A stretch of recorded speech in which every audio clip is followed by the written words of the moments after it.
रवाना हुए बिहार विधानसभा अध्यक्ष विजय कुमार सिन्हा बीजेपी अध्यक्ष जेपी नड्डा से करेंगे मुलाकात। मुजफ्फरपुर की बोचहा सीट को लेकर बीजेपी की रणनीति तय, बजट सत्र के बाद मंत्री और विधायक करेंगे चुनाव प्रचार। केंद्र ने गरीबों को 6 महीने और दी मुफ्त राशन की राहत, सितंबर तक बढ़ाई जाएगी गरीब कल्याण अन्न योजना।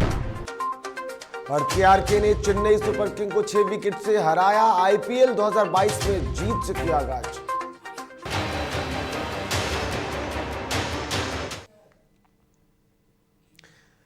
नमस्कार, आप देख रहे हैं डीटीवी भारत और मैं हूं आपके साथ निर्भय किशोर। तो आइए खबरों की शुरुआत करेंगे और सबसे पहले बात इस वक्त की बड़ी खबर के साथ करेंगे। देश में फिर बढ़ रही पेट्रोल और डीजल की कीमतें। तो इस वक्त की बड़ी खबर आपको बता रहे हैं, जहां पर पेट्रोल और डीजल की बढ़ती हुई कीमतें एक बार फिर से लोगों को परेशान कर रही है। तो अब तो इस वक्त की बड़ी खबर बता रहे हैं, जहां पर रूस यूक्रेन युद्ध के बीच कीमतों में इजाफा को लेकर के बातें कही जा रही हैं। तो पेट्रोल और डीजल के दाम लगातार बढ़ते जा रहे हैं। ऐसे में पेट्रोल 3 रुपये 29 पैसे और डीजल 3 रुपये 19 पैसे प्रति लीटर महंगा हो गया है। तो इस वक्त की बड़ी खबर आपको बता रहे हैं, जहां पर 6 दिनों के अंदर आज 5वीं बार पेट्रोल और डीजल के दाम बढ़े हैं। तो 6 दिनों के अंदर आज 5वीं बार पेट्रोल और डीजल के दाम बढ़ने से एक बार फिर से लोगों को महंगाई की मार का डर सता रहा है, क्योंकि जहां एक तरफ महंगाई की मार बढ़ती जा रही है, दूसरी तरफ विपक्ष हमला भी बोल रहा है। और ऐसे में कांग्रेस ने प्रदर्शन लगातार करना शुरू कर दिया है। और पिछले 5 दिनों की अगर बात की जाए तो पिछले 5 दिनों में जो बढ़ोतरी दर्ज की गई है, उस बढ़ोतरी के बाद अब पेट्रोल और डीजल की कीमतें लगातार बढ़ती गई, जिसके मुताबिक पेट्रोल के दाम 3 रुपये 29 पैसे और डीजल के दाम 3 रुपये 19 पैसे प्रति लीटर महंगे हो गए। और आज की अगर बात की जाए तो आज 50 पैसे एक बार फिर से पेट्रोल डीजल के दामों में बढ़ोतरी दर्ज की गई है। तो बड़ी खबर आपको बता रहे हैं, जहां पर पेट्रोल और डीजल की बढ़ती हुई कीमतों से लोगों की परेशानी बढ़ती हुई दिख रही है। लोगों का बजट खराब हो सकता है और ऐसे में अब लोग जो है वो परेशान। तो रूस यूक्रेन युद्ध के बीच जिस तरीके के हालात बने हुए हैं, क्रूड ऑयल के दाम लगातार बढ़ते जा रहे हैं और इस बढ़ती महंगाई का असर, इस कच्चे तेल की कीमतों में लगातार हो रही बढ़ोतरी का असर अब कई देशों को भुगतना पड़ रहा है। और ऐसे में आयात के सबसे बड़े जो जगह हैं, जैसे आप रूस और यूक्रेन की बात करें, तो वहाँ युद्ध का असर अब भारत में भी देखने को मिल रहा है महंगाई के रूप में। तो इस खबर पर अधिक जानकारी के लिए हमारे संपादक राजेश कुमार जुड़े हुए हैं। राजेश जी, महंगाई की मार देश को एक बार फिर से सता रही है। बिल्कुल निर्भय, आपको बता दें, महंगाई को लेकर लोग काफी परेशान हैं और जिस तरह से स्थितियां बिगड़ी है, उस स्थिति को देखते हुए सरकार की ओर से जो कदम उठने चाहिए थे वो कदम नाकाफी हैं। पेट्रोल और डीजल के दाम जिस तरह से बढ़े हैं और उसका असर सीधे सीधे जो खाद्य वस्तु है उस पर पड़ा है। आप चाहे वो सब्जी हो, चाहे तेल हो या अन्य कोई भी खाद्य वस्तु आप देखें, उसमें 2 से 3-4 रुपए की बढ़ोतरी हुई है। और साथ ही साथ गैस की कीमत जिस तरह से बढ़ी है, हालात तो अब ऐसे हो गए हैं, कई ऐसे घर वाले लोग हैं, कई ऐसे लोग हैं जो गैस सिलेंडर भरवाने में असमर्थ है। तो इसको लेकर चिंता जाहिर हो रही है, लोग अपनी नाराजगी जाहिर भी कर रहे हैं, लेकिन सरकार की तरफ से जो कदम उठने चाहिए थे वो नहीं उठे हैं। लेकिन सरकार ने राजेश जी सरकार ने अपनी मजबूरी बताई है कि कच्चे जो तेल है उसके दामों में लगातार बढ़ोतरी हो रही है। मजबूर है सरकार, ये लगभग तय नहीं कर पा रही कि किस तरीके से लोगों को राहत पहुंचा सके। आपको याद होगा निर्भय, जब 2014 में जब मोदी सरकार आई थी और उसके बाद जब ये तेल की कीमत बढ़ने शुरू हुए तो लगातार लोगों ने कहा कि आप तेल की कीमत बढ़ा रहे हैं, इसको रोकने की जरूरत है। और उसके अलावे जब अंतर्राष्ट्रीय बाजार में तेल की कीमत कम हुए थे, आपको याद होगा कोरोना काल में जब तेल की कीमत कम हुए, खरीदार नहीं मिल रहे थे, जो तेल उत्पादक देश हैं, तो लगातार अंतर्राष्ट्रीय बाजार में तेल की कीमत कम हो रही थी। तो लोगों ने फिर कहा कि भाई आप तेल की कीमत को कम कीजिए यहाँ पे। लेकिन उस वक्त सरकार का दावा था और दलील ये आ रहा था कि आगे आने वाले दिनों में अगर तेल की कीमत बढ़ती है तो ये जो आय है तो उस वक्त हम उसका इस्तेमाल करेंगे और उस वक्त हमारा काम आएगा। लेकिन आज जब तेल की कीमत अंतर्राष्ट्रीय बाजार में भी बढ़ी है तो फिर जब वो कमाई हुई, वो उस वक्त जो फायदा हुआ, जो मुनाफा हुआ, तो तेल की कंपनियां आज उसे क्यों नहीं कंट्रोल कर रही है। बिल्कुल, तो सरकार ने जिस तरीके से पहले जो फायदे उठाए और ये कह के कि आगे आने वाले दिनों में हम बेहतर लोगों को राहत पहुंचा सकते हैं, उससे अब सरकार मुकरती हुई नजर आ रही है। बहुत बहुत धन्यवाद राजेश जी इन तमाम जानकारियों के लिए। तो आपको एक बार फिर से बता दूं कि रूस और यूक्रेन के बीच जारी युद्ध के कारण पेट्रोल और डीजल के दाम का जो असर है वो दिख रहा है। दरअसल वहाँ से कच्चे तेलों के जो आयात किए जाते हैं उसमें कच्चे तेलों के दामों में हो रही बढ़ोतरी का असर देश में देखने को मिल रहा है। फिलहाल बढ़ेंगे आगे और बात होगी विधानसभा अध्यक्ष की यात्रा को लेकर के। दरअसल बिहार विधानसभा अध्यक्ष विजय कुमार सिन्हा शनिवार को देर रात दिल्ली रवाना हो गए, जहां वो दिल्ली में उनकी मुलाकात बीजेपी के नेताओं से मुलाकात होगी और इस दौरान वो बीजेपी अध्यक्ष जेपी नड्डा से भी मुलाकात करेंगे। वहीं दिल्ली जाने के सवाल पर विजय सिन्हा ने फिलहाल पत्रकारों के सवालों का जवाब देने से इनकार करते हुए कहा कि ये उनकी यात्रा है और वो खुद के कामों के लिए दिल्ली जा रहे हैं। तो विधानसभा अध्यक्ष दिल्ली जा चुके हैं और ऐसे में दिल्ली जाने के बाद क्या कुछ और बातचीत होंगी, किस तरीके की तस्वीरें होंगी, इस पर लगातार हमारी नज़र बनी हुई है। और जिस तरीके की तस्वीरें होंगी सबसे पहले हम आपको बताएंगे। तो बीजेपी के राष्ट्रीय अध्यक्ष किन लोगों से मुलाकात है, बधाई देने जा रहे हैं अपना पर्सनल काम से। अब बात होगी विधानसभा चुनाव की। दरअसल बिहार विधानसभा के लिए एक सीट यानी मुजफ्फरपुर के बोचहा सीट पर उपचुनाव होना है और उपचुनाव को लेकर बीजेपी ने अपनी कमर कस ली है। ऐसे में बीजेपी इस सीट को मुकेश सहनी से छीन लेने के बाद अब जीत की पूरी तैयारियों में जुट गई है, जिसके लिए प्लान भी बन गया है। वहीं पत्रकारों से बातचीत के दौरान बीजेपी प्रदेश अध्यक्ष संजय जायसवाल और डिप्टी सीएम तारकिशोर प्रसाद ने कहा कि 31 मार्च को विधानसभा का सत्र खत्म हो जाने के बाद सभी विधायक और मंत्रियों को चुनाव प्रचार के लिए भेज दिया जाएगा, यानी कि वो चुनाव प्रचार में जुट जाएंगे। वहीं मुकेश सहनी के इस्तीफे को लेकर दोनों नेताओं ने अपनी अपनी प्रतिक्रिया अलग दी है। बैठक नहीं थी, ये आगामी जो स्थानीय निकाय प्राधिकार का जो आगामी चुनाव है एवं जो बोचहा विधानसभा क्षेत्र में जो चुनाव है उस पर सदन की समाप्ति के बाद 31 मार्च के बाद सभी विधायक, सभी माननीय मंत्री, हमारे जो एनडीए के 24 उम्मीदवार हैं बिहार विधान परिषद में और बोचहा में एनडीए समर्थित जो भारतीय जनता पार्टी की उम्मीदवार है, तो उसके लिए सभी लोग कैसे लगे सब इसी पर एक चर्चा हो रही है। और राष्ट्रीय नेतृत्व इन सारे मामले को देख रहा है, राष्ट्रीय नेतृत्व देख रहा है और फिर उचित समय पर उचित निर्णय लिया। तारीख है, हम माननीय उप मुख्यमंत्री जी, माननीय विजय जी, माननीय सर्वन जी बैठ करके एक चर्चा। तारीख है जब इतने सारे नेता एक साथ और आप जब जुटे तो सामान्य 31 को खत्म हो रहा है विधानसभा का सत्र और एमएलसी के चुनाव हैं। सभी 24 सीट हम कैसे जीते इसकी तैयारी और भाजपा के क्षेत्रों में जदयू के माननीय मंत्री जाएंगे और जदयू के क्षेत्रों में भाजपा के माननीय मंत्री जाएंगे, इसकी एक पूरी रूपरेखा आज बनी है। सत्ता का लालच सब चीज पर भारी होता है, इस्तीफा दे देना चाहिए सर नैतिकता के साथ। बिल्कुल। इधर बिहार में जहां एक तरफ बोचहा विधानसभा सीट की तैयारी तेज है, वहीं स्थानीय प्राधिकार का चुनाव यानी कि एमएलसी चुनाव को लेकर राजद की तैयारी तेज हो गई है। इसी कड़ी में बातचीत के दौरान राजद के राष्ट्रीय महासचिव सह पूर्व मंत्री श्याम रजक ने कहा कि बिहार में डबल इंजन की सरकार ने पंचायती राज व्यवस्था को पंगु बना दिया है, जनप्रतिनिधियों को काम करने में परेशानी हो रही है। साथ ही उन्होंने 5248 पंचायत प्रतिनिधि मतदाताओं से संपर्क होने की बात की है। राष्ट्रीय जनता दल और बाप मोर्चा का जो गठबंधन है वो पूरे रूप से हमारे जो 5248 जो हमारे वोटर हैं सभी लोगों से संपर्क हो चुका है। कितना वोटर बताएं? 5248 5248 सभी लोगों से संपर्क हो चुका है, दोबारा भी संपर्क हो रहा है। सभी लोगों की आस्था राष्ट्रीय जनता दल वाम मोर्चा के प्रति है। और इस वक्त की बड़ी खबर आपको बता देते हैं, जहां पर भारत नेपाल बॉर्डर पर एसएसबी और मुखिया समर्थकों में भिड़ंत देखने को मिली है। तो इस वक्त की बड़ी खबर आपको बता रहे हैं, जहां पर भारत नेपाल बॉर्डर पर एसएसबी और मुखिया समर्थकों में भिड़ंत देखने को मिली है। मोतिहारी के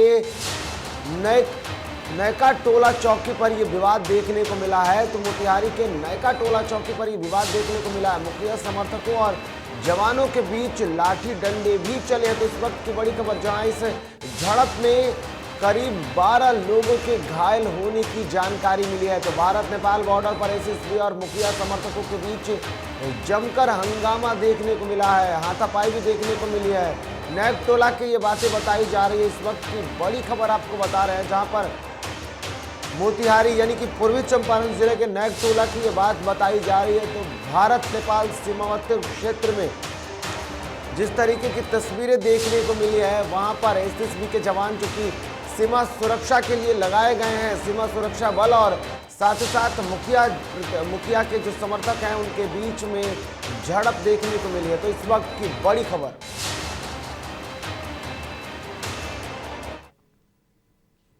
इधर भाजपा के विधायक हरिभूषण ठाकुर बचौल ने अपने ही सरकार को कटघरे में खड़ा कर दिया है। उन्होंने कहा कि नीचे स्तर पर सरकारी कर्मचारी सिर्फ जनता को लूटने का काम कर रहे हैं। उपदेश दे रहे हैं, क्या बोल रहे हैं उनका थाना प्रभारी हमारे कुछ जगह पैसों ले लिया। अब बोलेंगे क्या? वो लोग बोलता है केवल रुपया लूटने के सिवा कुछ कर रहा है।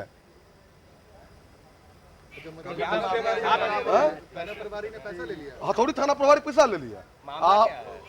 मामला है जमीन का, विवाद हो रहा है तो वहाँ जाकर के एक्शन लेना चाहिए।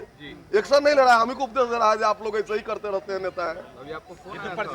तुरंत तो हम ही किए थे फोन, तो हम कहें 7 साल के बाद इसी समाज में जाइएगा। अभी नहीं एसपी हैं आप, लॉलेसनेस है एकदम। इधर जहां एक तरफ यूपी में नई सरकार के गठन के लिए जब मुख्यमंत्री नीतीश कुमार यूपी गए, तब वहां उन्होंने प्रधानमंत्री मोदी के सम्मान को लेकर के जिस तरीके से अभिवादन किया, उसके बाद अब सियासी सरगर्मियां बिहार में देखने को मिली। ऐसे में इसको लेकर के अब जहां एक तरफ विपक्ष ने सवाल उठाए, तो दूसरी तरफ सत्ता पक्ष के नेताओं ने विपक्ष को कहीं ना कहीं जवाब देते हुए भी कई बातें कही। इस दौरान उन्होंने यानी कि विपक्ष के उठाए गए सवाल को लेकर सत्ता पक्ष ने भी पलटवार किया है। इसी कड़ी में जेडीयू नेता गुलाम रसूल बलियावी ने पिछले दिनों इस पूरे मामले को लेकर कहा कि जिन्हें संस्कार ही नहीं, अदब, सभ्यता और जानकारी नहीं, वो क्या कहेंगे। वहीं पंचायती राज मंत्री सम्राट चौधरी ने भी विपक्ष को एनआरआई बताया है। माननीय प्रधानमंत्री से माननीय हमारे नेता मुख्यमंत्री ने जो मिलने का और अभिवादन का, उस अभिवादन में जो अपनी शाइस्तगी और एहतराम और अदब का परिचय दिया है, वो पढ़े लिखे लोगों के बीच में चर्चा का विषय है। वो लोग क्या जाने जो भारतीय सभ्यता, तहजीब और एहतराम से किसी को मतलब नहीं। अरे एक दूसरे के प्रति आदर है, और आदर के भाव से कोई किसी से मिलता है, इससे बड़ा बात क्या हो सकता है। और देश के प्रधानमंत्री और मुख्यमंत्री दोनों की मुलाकात थी, और एक मुख्यमंत्री के शपथ ग्रहण समारोह में ये स्वस्थ राजनीति की परंपरा है। और जिनको ये पता ही नहीं है कि स्वस्थ परंपरा क्या है, वहाँ के भी आप देख लीजिए, विरोधी दल के नेता नहीं गए, यहाँ भी नहीं जाते हैं। तो इन लोग जो अब ये जो एनआरआई लोग हैं, जो बिहार में एनआरआई हैं, उत्तर प्रदेश में एनआरआई हैं, वो लोगों को इस तरह का चीज़ आश्चर्य लगता होगा। अरे देश है, इस देश में सब एक दूसरे के सहयोग से चलता है। इधर हमेशा सुर्खियों में रहने वाले राजद सुप्रीमो लालू प्रसाद यादव के बड़े लाल और बिहार के पूर्व स्वास्थ्य मंत्री तेज प्रताप यादव एक बार फिर सुर्खियों में आ गए हैं। दरअसल तेज प्रताप यादव ने एक ट्वीट किया, जिसके बाद तेज प्रताप यादव चर्चे में आ गए। उन्होंने अपने पोस्ट में लिखा है कि वक्त आ चुका है एक बड़े खुलासे का, जल्द उन सभी चेहरों से नकाब उतारूंगा जिन्होंने मुझे ना समझने की भूल की है। वहीं अपने दूसरे पोस्ट में तेज प्रताप यादव ने लिखा कि गले में तुलसी माला और दिल में पाप, ईश्वर के नाम का सहारा लेने वाले इन ढोंगियों को जल्द सजा मिलेगी। जल्द इनका खुलासा कुछ इस कदर होगा कि नर्क भी नसीब ना होगा। वहीं इस ट्वीट को लेकर के अब बीजेपी ने प्रतिक्रिया दी है। तेज प्रताप जी, आपका जो ट्वीट है उसमें लिखा हुआ है कि जो मुझे नासमझ समझ रहे हैं अब उनको दिखाना पड़ेगा। तो आप किसका इंतजार कर रहे हैं? आपको तो लोग नासमझ बना चुके हैं। आप अपने समझदारी को दिखलाइए और साबित कीजिए कि मैं समझदार हूँ, मैं हकदार हूँ उस जगह का जिस पर मैं जन्म लिया हूँ। लेकिन आपने तो अपने को नासमझ बना चुके हैं। बार बार आप गरजते हैं लेकिन बरसते नहीं हैं। क्षमा शोभती उस भुजंग को जिसके पास गरल हो, दंतहीन विषहीन को कोई समाज में ढूंढ सांप को कोई पूछता नहीं है। आपको ढूंढ बनना है कि गेहूंमन बनना है, इसको दिखाना पड़ेगा। और आप अपने घर में अपना स्थान प्राप्त कीजिए, अपने पार्टी में स्थान प्राप्त कीजिए, तब समाज में और आप सोसाइटी में स्थान प्राप्त करेंगे। और यहाँ वक्त हो चला एक छोटे से ब्रेक का, जल्द लौटते हैं, बने रहिए डीटीवी के साथ।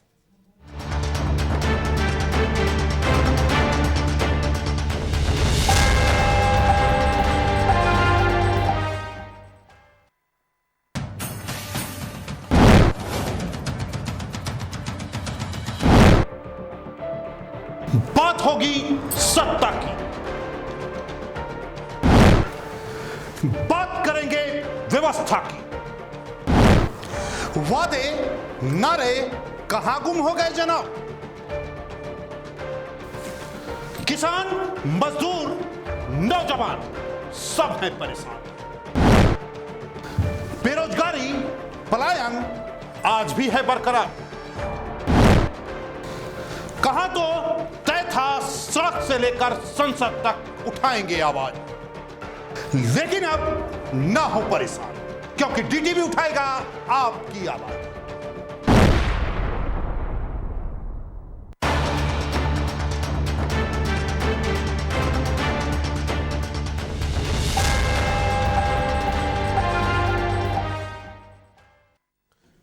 और ब्रेक के बाद एक बार फिर से आप सभी का स्वागत है। तो बढ़ेंगे आगे और अब बात मुंगेर की करेंगे। मुंगेर के कासिम बाजार थाना क्षेत्र के महदीपुर में एकाएक हुई गोलीबारी से 3 लोग घायल हो गए। दरअसल सोशल मीडिया पर 2 मोहल्ले के बच्चों के बीच किसी बात को लेकर बहस हुई थी, जो सोशल मीडिया से निकल दोनों के बीच सड़कों पर आ गई। गोलीबारी में 3 युवक घायल हुए तो एक को बंदूक के बट से मारकर घायल कर दिया गया। वहीं घायलों में से एक की हालत गंभीर बताई जा रही है।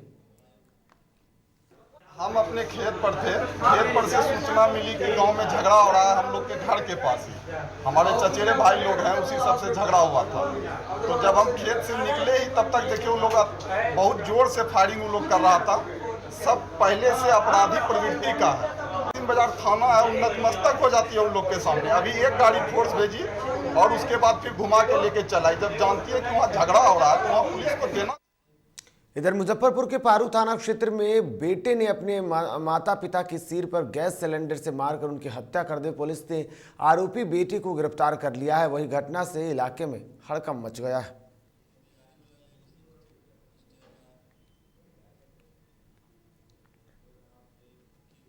पूर्वी चंपारण जिले के चकिया थाना क्षेत्र में जमीनी विवाद में 2 पक्षों के बीच लड़ाई हुई, जिसमें एक महिला की मौत हो गई। वहीं दूसरी महिला की हालत नाजुक है। बता दें कि इस मामले में कई लोग घायल हैं। मृतका के परिजनों ने दूसरे पक्ष के लोगों पर अपने घर से 2 लाख रुपए लूटने का भी आरोप लगाया है। घर बना रहे थे तो 144 कर दिया गया हमारे घर के ऊपर।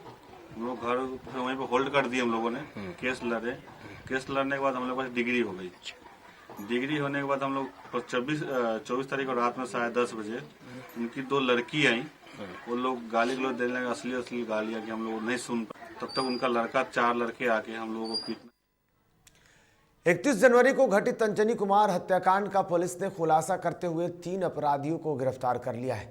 इसके साथ ही मृतक का मोबाइल भी बरामद कर लिया है। एसपी योगेंद्र कुमार ने प्रेस वार्ता के दौरान जानकारी देते हुए बताया कि विशेष टीम का गठन कर बेगूसराय में बेखौफ अपराधियों की गिरफ्तारी की कोशिश जारी है। थाना अंतर्गत घटित अंजनी कुमार हत्याकांड का पुलिस ने सफलतापूर्वक उद्भेदन किया है। 3 अपराधी जिन्होंने मिलकर यह हत्या की थी, उन तीनों की गिरफ्तारी हो गई है। अभियुक्त का जो मोबाइल फोन था वो इन्हीं अपराधियों के पास से भी पुलिस ने रिकवर कर लिया है। मुंगेर में कासिम बाजार थाना क्षेत्र के मक्कसपुर पूर्व मध्य विद्यालय के पीछे बन रहे एक भवन निर्माण कार्य में लगे बंगाल से आए 3 मजदूरों को ग्रामीणों ने बीफ खाने की बात को लेकर बुरी तरीके से पीट दिया।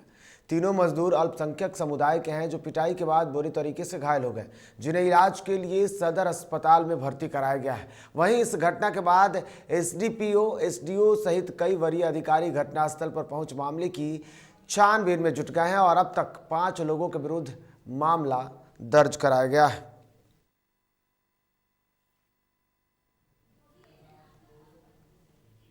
इधर मोकामा टाल क्षेत्र की नदियों में मछली मारने को लेकर उत्पन्न विवाद का अधिकारियों ने शांतिपूर्ण समाधान निकाल लिया है। घोसवरी थाना में आयोजित शांति समिति की त्रिस्तरीय वार्ता में इस समस्या का हल किया गया है। बता दें कि पिछले दिनों त्रिमुहान और गोदिहारी गांव में इस विवाद को लेकर जमकर मारपीट हुई थी, जिसके बाद अनुमंडल पदाधिकारी, एएसपी और गांव के लोगों ने बैठक कर कानून सम्मत मछली मारने का निर्णय लिया।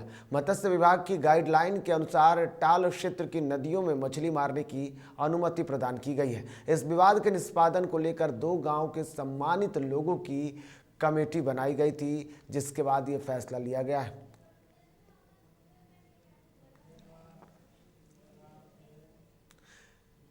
इधर गोपालपुर के पिपरैती प्रखंड के गोपाली चक गांव में भीषण अगलगी के कारण दर्जनों घर जलकर राख हो गए। इस अगलगी में लाखों रुपए के सामान भी जलकर खाक हुए। घटना की सूचना के बाद दमकल की गाड़ी मौके पर पहुंची, लेकिन टैंक में आधा पानी होने के कारण आग पर काबू नहीं पाया जा सका। ग्रामीणों के सहयोग से आग पर काबू पाया गया। 2 बच्चों के झुलसने की खबर सामने आई तो वहीं लोग नाराज भी दिखे। मंडल के घर से आग शुरू हुआ है जी, और आग लगने का कोई सही कारण पता नहीं चला है कि आखिर आग कैसे लगा है। ये बिजली के पोल से लग गया, तार से लग गया, कैसे लगा पता नहीं है, लेकिन इसे बुरी तरह जल गया। इधर वैशाली जिले के पातेपुर प्रखंड में खाना बनाने के दौरान अचानक आग लग गई। घटना में लाखों की संपत्ति जलकर राख हो गई। वहीं इस आग की चपेट में कई घर जल गए। बता दें कि दमकल कर्मी और ग्रामीणों ने मिलकर आग पर काबू पाया। गोपालगंज में बिजली के शॉर्ट सर्किट से जहां 4 घर जलकर खाक हो गए, वहीं आग लगी कि इस घटना में 10 लाख की संपत्ति पूरी तरीके से जलकर खाक हो गई। आग की लपटें इतनी तेज थी कि देखते ही देखते गेहूं की फसलों को भी अपने चपेट में ले लिया। पति भी को गाना, कपड़ा लाता, पैसा सब जल गए है।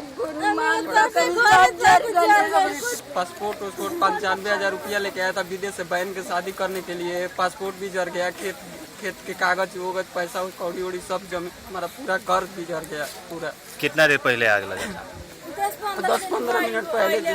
यहाँ पर 3 गाड़ी आई थी। सबसे पहले जैसे जो थाना में घोरे गाड़ी है, घोरे थाना में वो आई है। इसके बाद हथवा अनुमंडल। इधर नालंदा के दीपनगर थाना क्षेत्र में निर्माणाधीन 4 लेन की करकट से दबकर एक बच्चे की मौत हो गई। वहीं इस घटना में दूसरा बच्चा गंभीर रूप से घायल हो गया, जिसे अस्पताल में भर्ती कराया गया है। बता दें कि पुलिस इस मामले की छानबीन में जुट गई है। इधर सुपौल के छातापुर मवेशी अस्पताल की हालत काफ़ी दयनीय है। इसकी पोल तब खुली जब बजरंग दल के कार्यकर्ताओं ने शनिवार को छातापुर वीडियो नीतीश कुमार सिंह को आवेदन देकर पशु चिकित्सक के अनुपस्थित रहने की शिकायत की।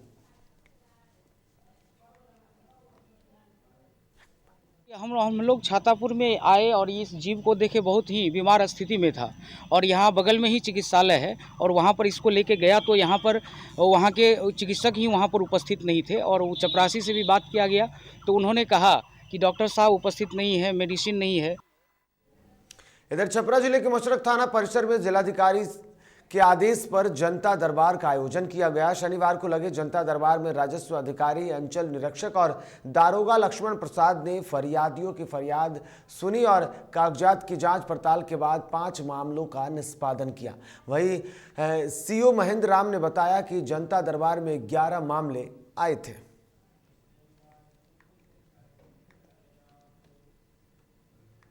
इधर जीएम बनने के बाद पहली बार मुंगेर के ऐतिहासिक रेल कारखाना जमालपुर का वार्षिक निरीक्षण करने पहुंचे अरुण अरोड़ा ने कारखाना का निरीक्षण कर कारखाना को और बेहतर बनाने की दिशा में पहल करते हुए अधिकारियों के साथ मीटिंग कर कई दिशा निर्देश दिए हैं।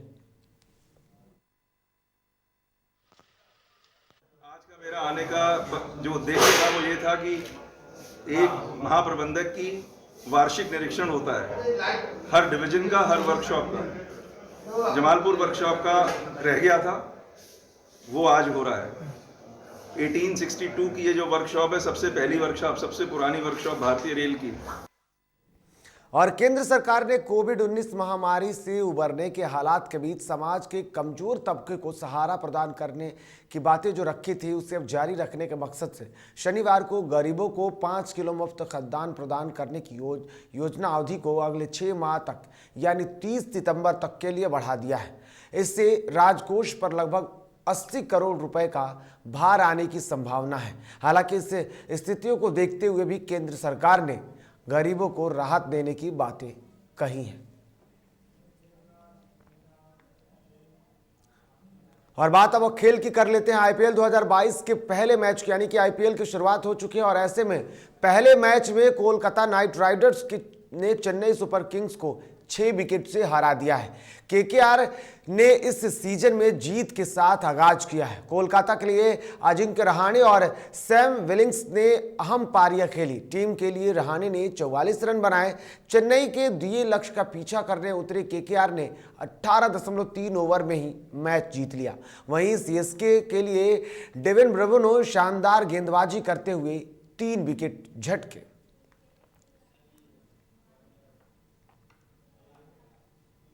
तो खबरों के सफर में फिलहाल इतना ही। ताजा तरीन खबरों के लिए आप देखते रहें डीटीवी भारत। नमस्कार।